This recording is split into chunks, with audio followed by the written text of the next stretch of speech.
의 박수 함께 올려드리겠습니다.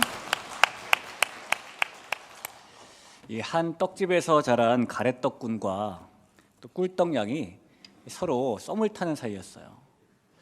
그래서 하루는 이 가래떡과 꿀떡이 데이트를 하기 위해서 분위기 좋은 카페에 가게 되었습니다. 이 카페 옆자리에 보니까 인절미 양이 앉아 있는 거예요. 인절미 양을 본 이 가래떡군이 눈치 없이 이 꿀떡냥에게 이렇게 말하죠. 와, 제가 그 유명한 인절미인가 봐. 실물 보니까 너무너무 이쁘지 않아? 라고 말했습니다. 그 말을 듣고 뾰루퉁해진 꿀떡냥이 이쁘긴 뭐가 이뻐? 라고 말을 하죠. 그러자 이 가래떡군이 또 눈치 없이 아니 저 얼굴 좀 봐봐. 우리는 이렇게 얼굴이 희멀건한데 저게 노릇스름한 게 건강 있어 보이지 않아? 라고 말했어요.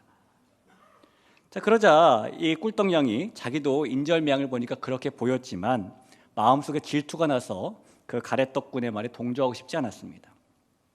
그러다가 이 가래떡과 꿀떡 두 사람의 이런 대화를 옆에서 듣게 된 이 인절미 양이 너무너무 쑥스러워가지고 자리를 피하려고 일어났어요.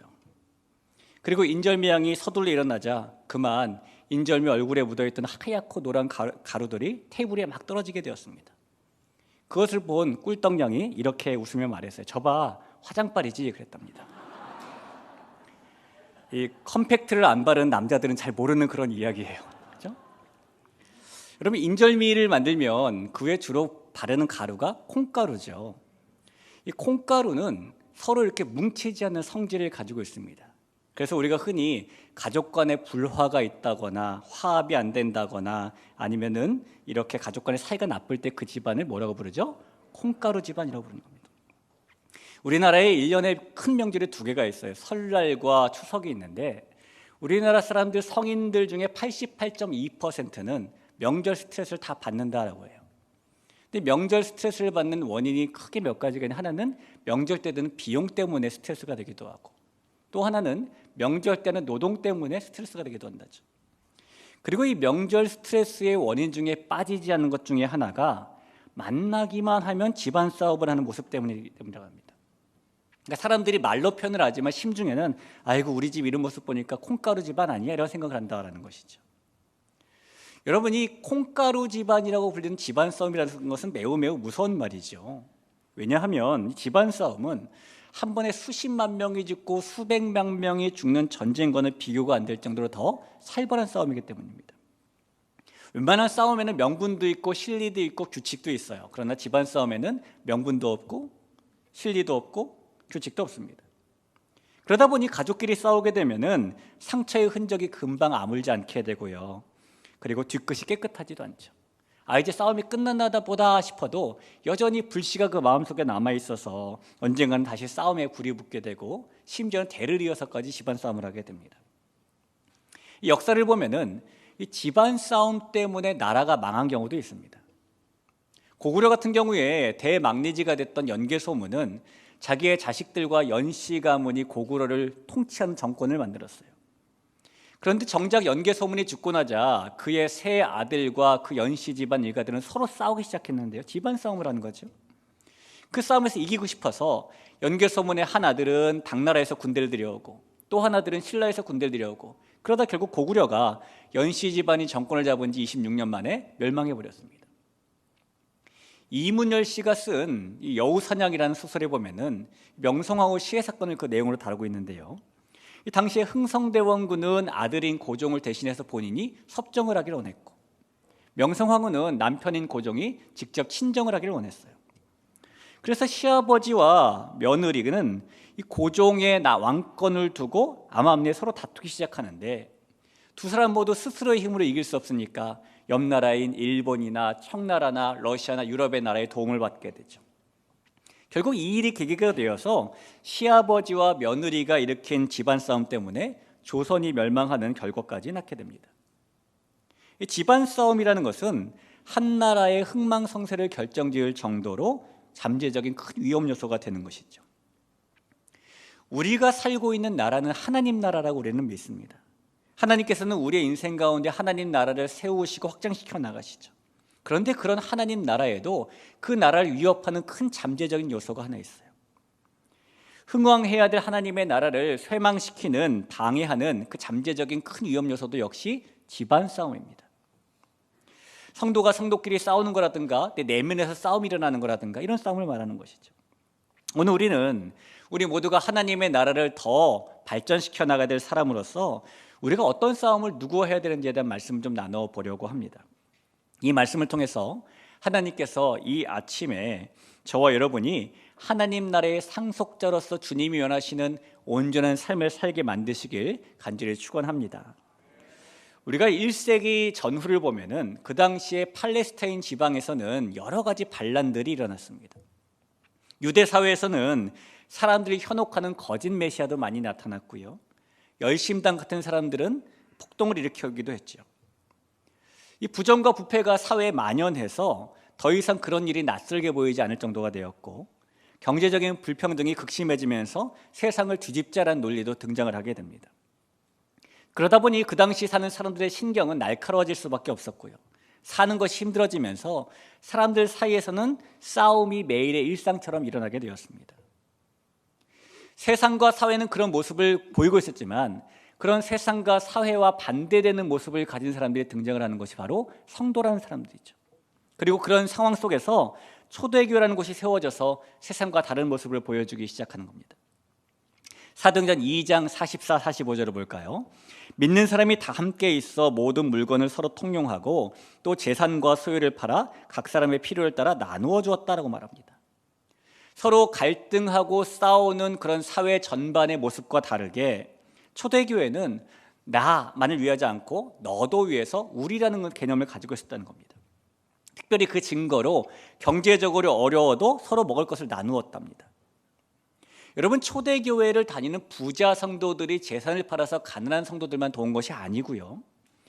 그 교회의 대다수를 차지하고 있던 빈곤에 시달리던 가난한 성도들도 자기도 어렵지만 자기 재산을 팔고 소유를 팔아서 자기보다 더 어려운 사람들에게 나누어줬다라는 말입니다. 콩 한쪽밖에 없는 사람도 그것을 나누어서 자기보다 굶주린 성도에게 나누어줬다라는 말씀인 거죠. 이 초대교회 성도들에게는 금식이 많이 성행을 했어요. 근데 그들이 금식을 했던 이유 중에 하나가 이게 있어요. 누군가 나보다 굶주리는 사람에게 식량을 주기 위해서 내가 굶어야 되는 상황, 그래서 금식을 하는 경우도 많게 되었습니다. 이 초대교회 성도들은 그렇게 자신들이 교회라고 생각을 하고 한 몸이라고 믿었던 사람들입니다. 그들에게는 지체의 아픔이 자기의 아픔이었고 지체의 굶는 것이 자기의 굶주림이었죠.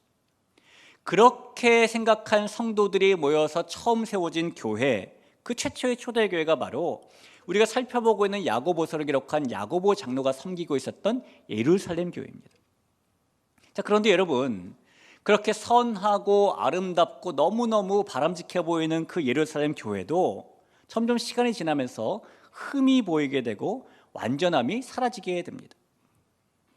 교회가 흥흥하여지고 점점 출신도 다르고 배경도 다르고 삶의 환경이 다른 사람들이 많이 모여들게 되면서 예루살렘 교회에도 서로의 다름을 다름으로 받아들이는 것이 아니라 틀림으로 받아들이는 갈등과 싸움의 싹이 피어나기 시작하죠.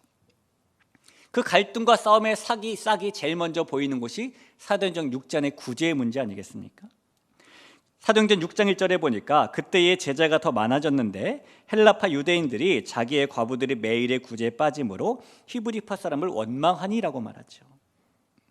이런 갈등을 시작으로 해서 그 이후에 예루살렘 교회 안에는 더 여러 가지의 갈등과 더 갖가지의 싸움들이 많아지게 되었습니다. 그런 상황 속에서 그렇게 변해버린 예루살렘 교회와 또 핍박을 받아서 그 교회에서 흩어져 딴 데로 나가 살고 있는 유대인 성도들을 바라보는 야고보 장로가 볼 때는요, 우리의 처음의 교회 모습이 달라졌다, 너무너무 변했다라는 것이 안타까웠을 거예요. 그 안타까운 마음을 가지고 교인들과 흩어진 유대인 성도들에게 쓴 것이 바로 성도의 온전한 삶을 강조하는 야고보서가 되는 겁니다. 여러분, 예루살렘 교회와 흩어진 유대인들은 왜 끝까지 건강하고 아름다운 교회의 모습을 유지하지 못했을까요? 그들이 싸움을 하고 갈등을 했던 원인은 도대체 무엇일까요? 오늘 이 야고보 장로는 이 4장 말씀을 통해서 사람이 인생 가운데 겪는, 또 사람이 모여서 갈등을 하는 원인이 두 가지가 있다고 얘기를 해줍니다.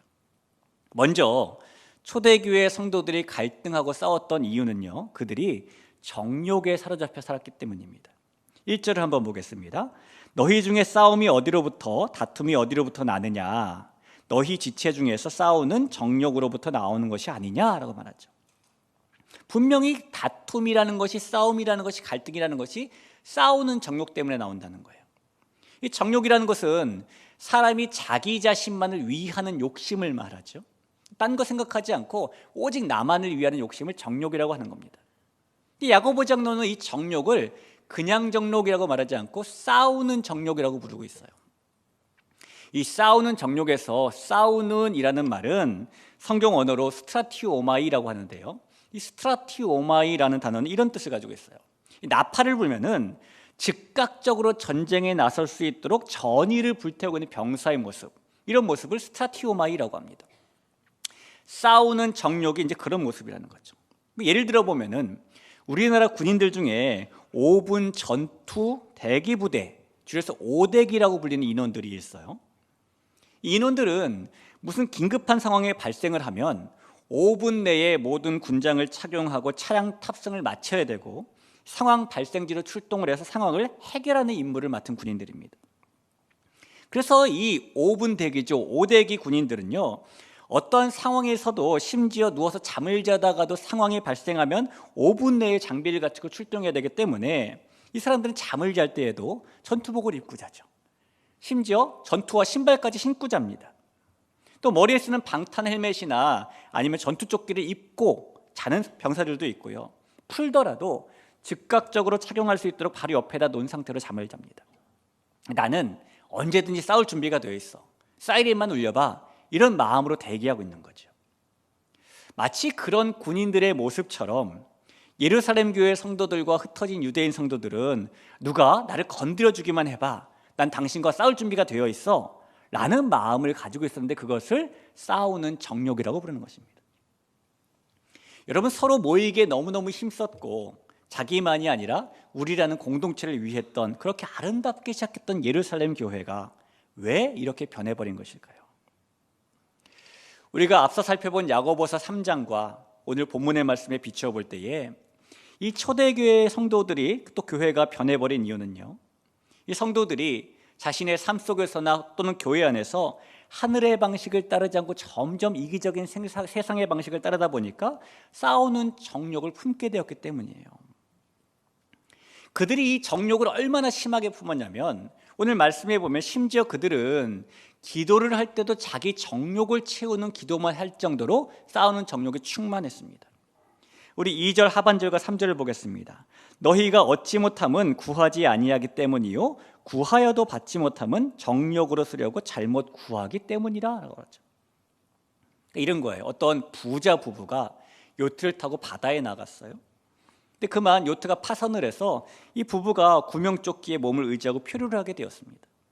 사방 어디를 둘러봐도 바다밖에 보이는 것이 없고 그런 상황에서 하루가 지나고 이틀이 지나고, 그러자 남편이 하나님께 간절히 기도하기 시작했어요. 하나님, 만약에 저희 부부를 살려주시면 저희 재산의 절반을 바치겠습니다. 근데 그렇게 기도해도 두 사람이 아무리 찾아봐도 상황이 변하지 않고 풍랑이 더 심해지는 겁니다. 희망해 보이지 않는 거예요. 다음 날 남편이 하나님께 또 기도합니다. 하나님, 제발 저희를 살려주세요. 저희를 살려주신다면 재산의 절반이 아니라 3분의 2를 드리겠습니다 라고 말했어요. 다음 날 아침이 돼도 구원의 손길이 보이지 않았습니다. 그 다음 날 또 남편이 역시 간절히 기도합니다. 하나님, 제발 저희의 이 간절한 기도를 들어주세요. 저희의 목숨을 구해 주신다면 저희의 재산이 절반이 아니라 3분의 2가 아니라 재산의 전부라고 말하는 순간 아내가 눈을 들어보니 저 멀리 육지가 보였습니다. 제일 먼저 그 육지를 보게 된 아내가 남편이 재산의 전부라고 말하는 순간 손을 들어서 그 입을 콱 막아버렸어요. 이런 사람들이 이렇게 자기의 정욕을 위해 기도하는 경우가 많죠. 여러분, 기도라는 것이 우리의 뜻이 하늘에서 이루어지기를 바라는 것이 아니라 하늘의 뜻이 이 땅 가운데 이루어지기를 바라는 것이잖아요. 그래서 기도한다는 것 자체가 나는 한계가 있다, 하나님 앞에서든 사람들 앞에서든 그것을 고백하는 것이고 하나님의 능력을 그래서 신뢰하는 것이죠. 그래서 우리가 특별히 평소에도 기도하지만 내 삶에 다른 방법이 다 소용없는 것 같을 때, 벼랑 끝에 쓴 것 같을 때에 하나님께 더 기도를 하게 됩니다. 그런데 이 초대교회 성도들은 하나님께 자신들의 정욕을 위한 기도만 올릴 정도로, 자신들의 욕심을 채우기 위한 기도만 올릴 정도로 그 삶이 싸우는 정욕에 사로잡혀 있었다는 겁니다. 누가복음 18장에 보면은 한 바리새인과 한 세리의 기도하는 장면이 나오는데요, 이 바리새인의 기도하는 모습을 18장 11절에 이렇게 말합니다. 바리새인은 서서 따로 기도하여 이르되 라고 말해요. 이 서서 따로 기도했다라는 말을 성경 원문을 그대로 문자 그대로 직역하면 이런 뜻이 됩니다. 이 바리새인이 자기 자신을 향하여 서서 이것을 기도했다라는 말이에요. 하나님을 향하여 기도한 것이 아니라 자기 자신을 향하여 서서 기도했대요. 그럼 사람이 어떻게 자기 자신을 향해 쓸 수 있나요? 방법이 없잖아요. 자기 자신을 향해 섰다라는 말은, 그래서 이 영어 성경 중에 NASB 같은 버전에 보면은 이 말을 어떻게 번역해 놓냐면요, 바리새인이 자기 자신에게 기도했다라고 번역해 놓았습니다.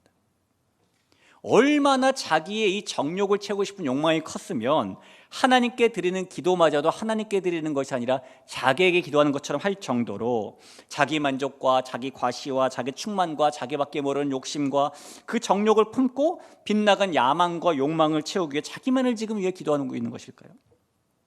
우리 주님이 질타하신 이 바리새인의 모습처럼 이 초대교회 당시에 예루살렘 교회에 흩어진 성도들이 기도마저도 그렇게 정욕을 채우기 위해 살 정도로 자기밖에 모르는 마음으로 가득했었다는 겁니다.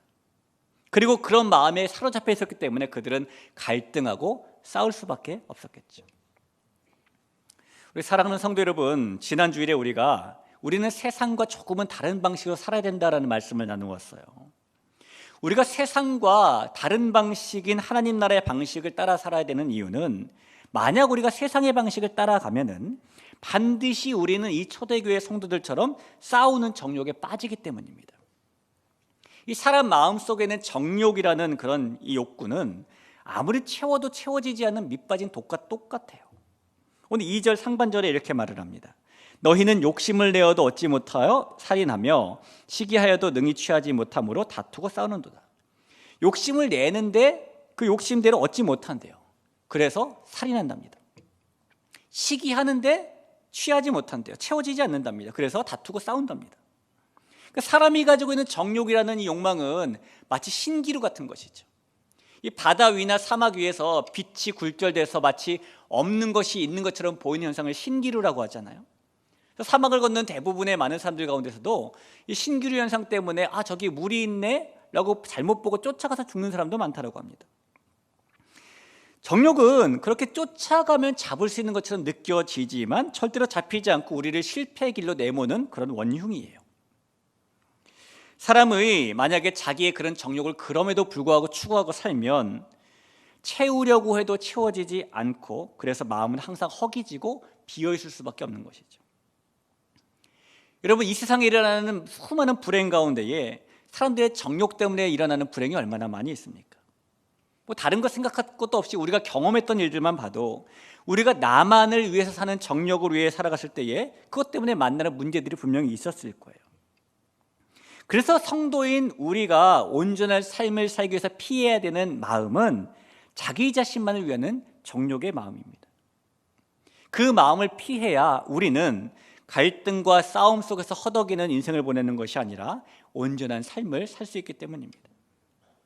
사랑하는 성도 여러분, 우리 안에서 언제라도 튀어나오기 위해 기회를 엿보며 꿈틀대고 있는 정욕에 압도되어 살아서는 안 될 겁니다. 저와 여러분이 나만 위해 살자, 나만 위해 살자 라고 생각하는 그런 욕심, 그 정욕을 주님 주시는 힘으로 극복하고, 그래서 갈등과 싸움이 아닌 온전한 삶을 살아가는 주님의 성도가 될 수 있기를 예수님의 이름으로 축원합니다. 자, 우리가 이번에는 이 초대교회 성도들이 갈등과 싸움을 했던 이유, 원인을 하나만 더 찾아볼 거예요. 그들이 이렇게 정욕, 싸우는 정욕 때문에 갈등과 싸움을 만나기도 했지만 또 다른 원인이 하나 있는데, 그것은 그들이 세상의 가치관을 가지고 살았기 때문입니다. 4절을 보실까요?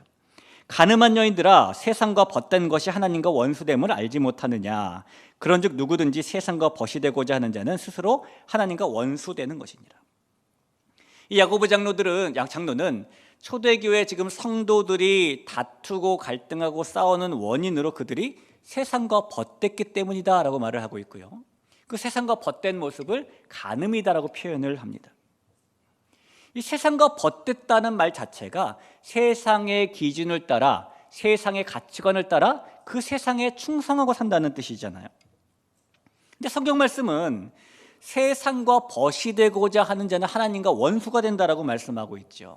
이 말은 세상과 하나님 사이의 중간지대인 회색지대는 없다라는 말씀일 겁니다. 그러니 성도는 세상과 벗이 되든지 하나님과 벗이 되든지 둘 중에 하나만 선택할 수 있는 것이죠.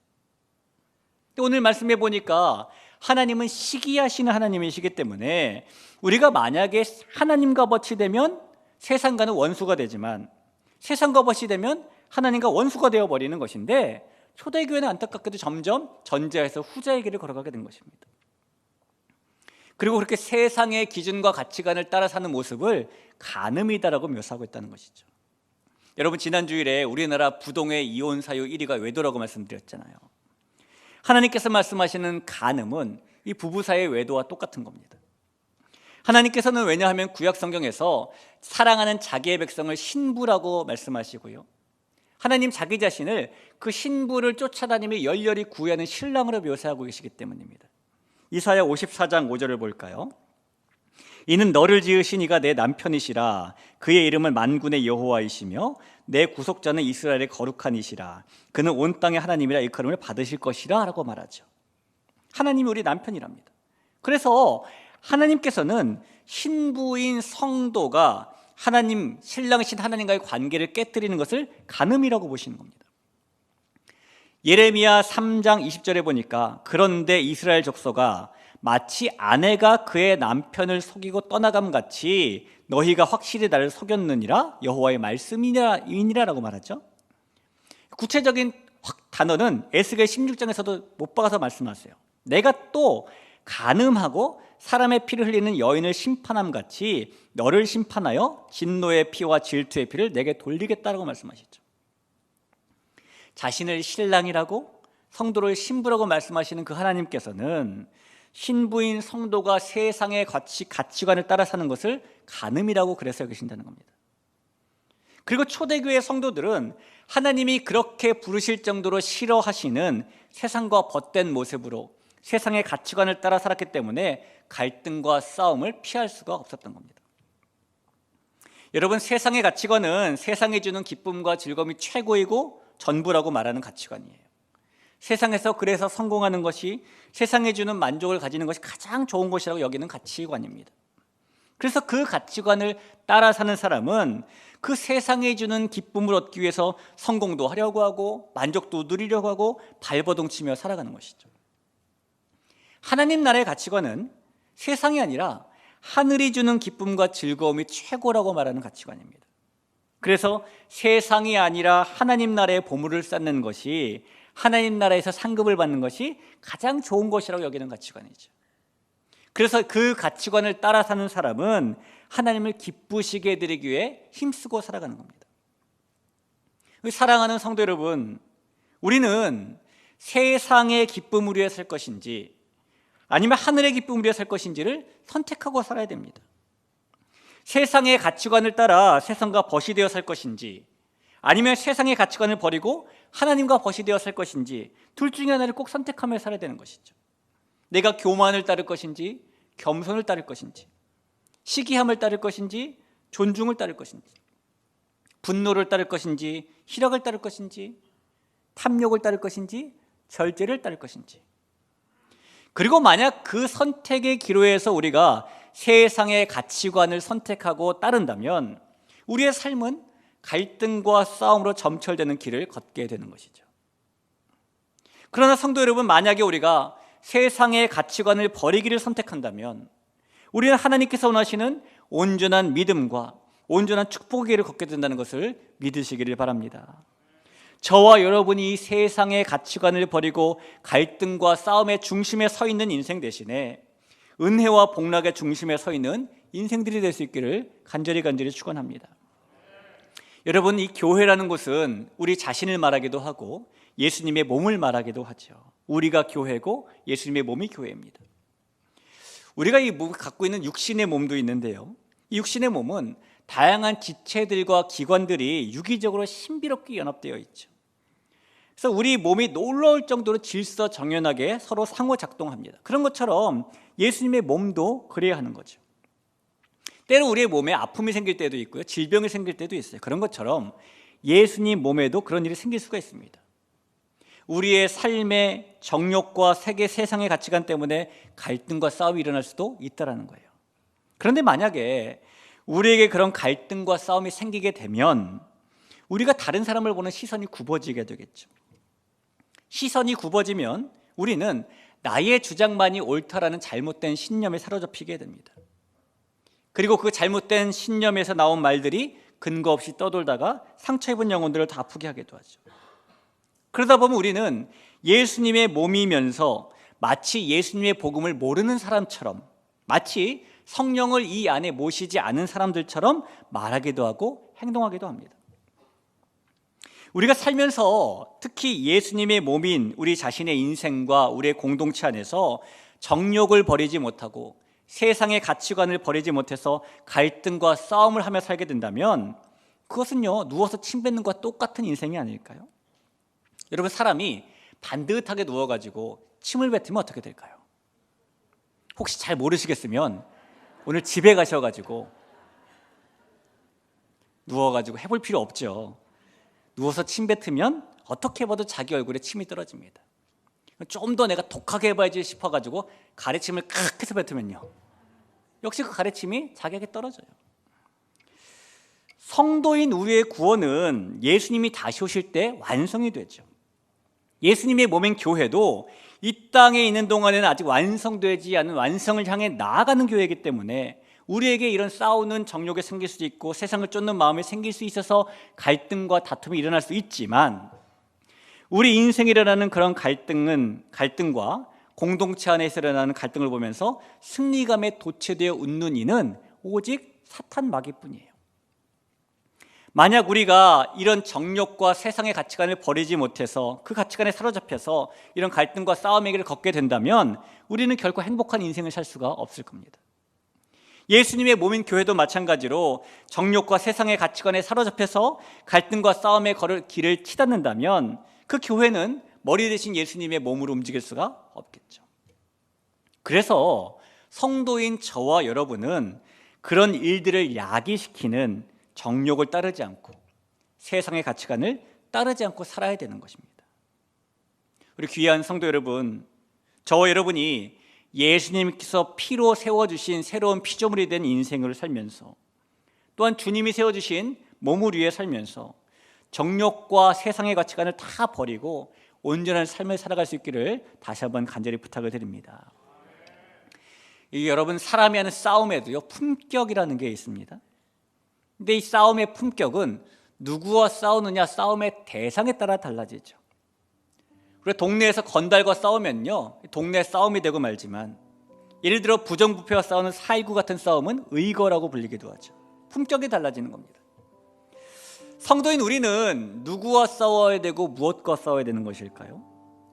성도가 싸워야 될 품격 있는 싸움은, 그 싸움의 대상은 오직 세상의 왕노릇하고 있는 사탄 마귀뿐이에요. 7절 한번 보시죠. 그런즉 너희는 하나님께 복종할지어다 마귀를 대적하라 그리하면 너희를 피하리라. 이 사탄 마귀는 우리에게 하나님을 버리라고 말하지 않아요. 하나님을 포기하라고 유혹하지 않습니다. 하나님도 섬기고 세상도 섬기라고 말할 뿐입니다.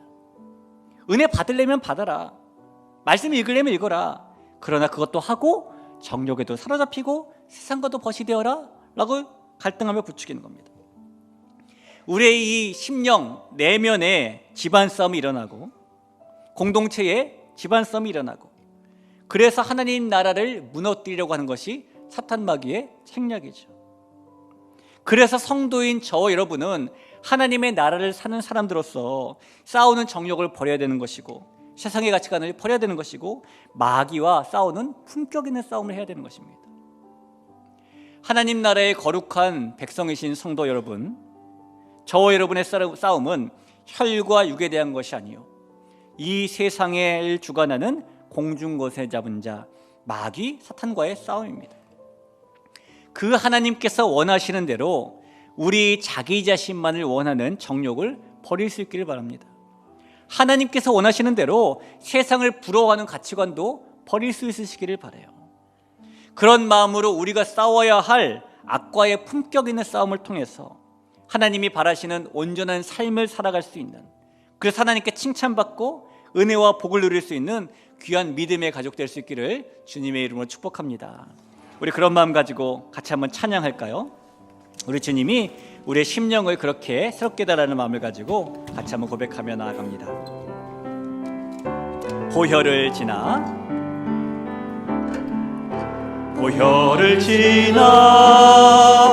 하나님 품으로, 보혈을 지나 아버지 품으로, 보혈을 지나 하나님 품으로 한 걸음씩 나 보혈을 지나, 보혈을 지나 하나님 품으로, 보혈을 지나 아버지 품으로, 보혈을 지나 하나님 품으로 한 걸음씩 나아가네.